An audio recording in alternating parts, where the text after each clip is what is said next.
শুয়ে রয়েছি বাড়িতে। এখন ভোর ভোর হয়েছে, আমি শুয়ে আছি, ঘুমাচ্ছি। সকাল কখন হবে জানি না, ঘুম পাচ্ছে। আরে ঘুমলে হবে না, উঠতে হবে, কাজে যেতে হবে। ভালো লাগে না কিছু, শরীরটা কেমন ম্যাচ ম্যাচ করছে।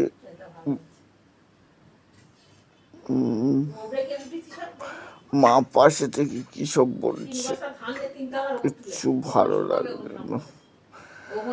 মা গো থাম, আর বকিনি।